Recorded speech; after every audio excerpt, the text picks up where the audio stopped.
Hey guys, welcome back. This is week 18 Project Life. I'm starting with my photos as usual, and this week I am working with my No Pink stash kit. If you saw last week's Traveler's Notebook video, you'll know all about what I'm talking about. If you don't, I will leave the link for you up here. It describes my process for that, and I'm going to try really hard to kind of keep things a little bit more neutral. I don't really feel like adding a whole bunch of green to my Project Life spreads. You know how I feel about green. So I'm going to kind of try and stick with the neutrals. So I've used a couple of those 3x4 kind of cut apart cards from the Garden Party 12x12 paper. I also had that little scrap of the confetti kind of black and white paper in there, which I kind of liked because we went to a basketball game. I don't know, it just kind of reminds me of balls bouncing around. And then I went with this black and white floral for my title card. So all in all, just the papers that I picked out kind of lended themselves towards a more neutral scheme rather than sticking to like the yellows or the greens. I'm just going to try and see how we go like this. Now in the kit, I also had this Pink Fresh Studios paper. It's a very subtle kind of black and white pattern on the B side, I guess, of the paper. It is actually a cut apart paper, but on the other side it's just a black and white diagonal stripe, which I really liked. It is quite a lot kind of whiter than that Garden Party collection, which you can see is a little bit more on that creamy off-white side. But I've kind of hidden the paper down the bottom. It's mostly covered up by photo, and I'm going to add a little bit more detail to this even more, so you can really hardly even see the pattern in behind there. Now this time, instead of putting sort of 4x6 card down the bottom here, I've added a 3x4 journaling card. That's the majority of my journaling this week because it tells a very specific story from the week. It's a bit of a nightmare, really. Card drama just really is the worst, and this card was just so poorly designed. Now, looking back, it's a little bit more hilarious than it was at the time, and so I did want to tell that story. I know I'm not like the hugest journaler when it comes to Project Life, but that is one story that I did want to tell. I highly doubt I'll get this story put into a notebook, so hence the larger amount of journaling there. Now the other journaling, I use that term loosely, card that I did type out had those checkbox lists, and I did we did a lot of TV watching this week. So I did sort of write down all the things that I could think of that we were watching. This is when my planner helps, that I write these sorts of things down so that I can go back so many weeks later like it is now and still remember some of those things that we were watching. And I'm going to add some stamping to that later. One of the things that I'm doing on both my bottom 4x6 card and this card here is I am sort of echoing. You can see on the cut apart on the left hand side there, it had that wood grain paper with that same black and white floral pattern, but it's got a little fake washi at the top of it, and I've just repeated that motif on both of those photos using the branding strips at the top of the 6x8s. That kind of gives me the perfect washi size strip of paper. I don't need to cut into anything. I've just torn it so it looks like washi tape and then added that to the top of both of those photos. And I really like the effect of that there. Now, my kit doesn't involve a whole lot in the way of Project Life supplies, and so I'm not like restricting myself to any rules that I can only use this kit. If I need to add things to it, I'm going to add things to it, and one of the things that I'm adding this week at least is some stamps. So I've grabbed both the storytelling and the currently stamp set from Citrus Twist. I'm going to add a couple, just not a whole lot of stamping, but a couple. That checklist card there had the perfect kind of box at the bottom of it for a title as such, and so I combined a couple of those stamps to say currently watching using my favorite little Catherine Pooler ink, and then down here directly onto my photo of Lil, I'm going to stack 3 of the stamps from that storytelling set. They're all a slightly different size, and they fit quite nicely into this little gap in my photo. I'm stamping with Moonlight Brilliance white ink.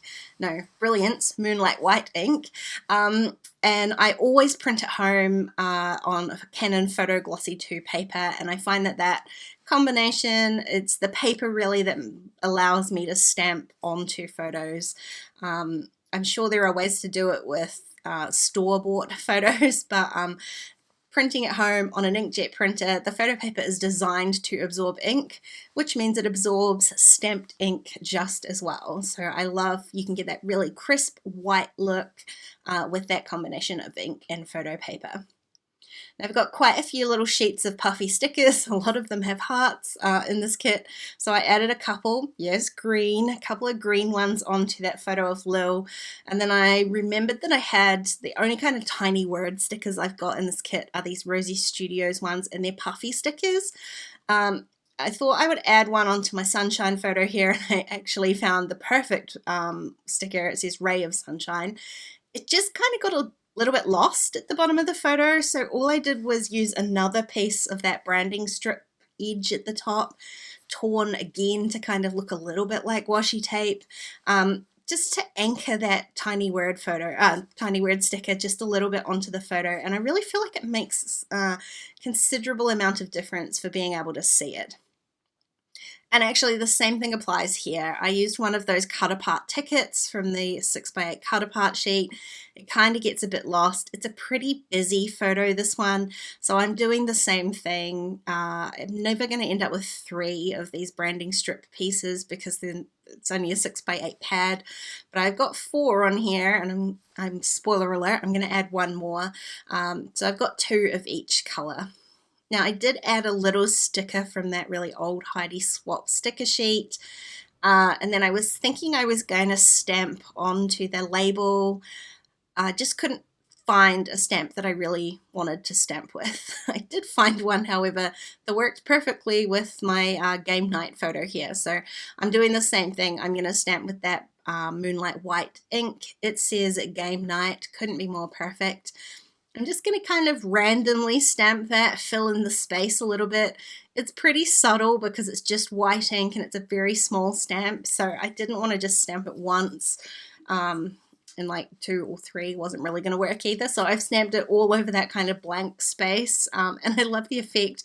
I wasn't sure that the white ink was going to stand out on some of the lighter areas of that photo, and it actually did really well, so that was a win. And now I've come back to this photo here, and I did end up actually removing the sticker, and I'm going to use a stamp from the stamp set, and I'm going to stamp that just onto some white cardstock and cut that out and use it like my own sticker. The original Heidi Swap sticker was like gold foiled, and so it didn't really stand out very well. This one here I've stamped in black ink. It just helps that stand out a little bit more, sort of pulls your eye towards the kind of cluster there. It just makes it a little bit more, a little bit more visually dominant. So I decided, well, I've got this scrap of white card out. I might as well use that for my title card. That's all I've got left to do on this spread. And here's my repeat of this technique again. I'm using that same kind of yellowy green. Someone tell me what the name of that color is. And just created that same washi looking strip. And I'm going to add my title onto the white card.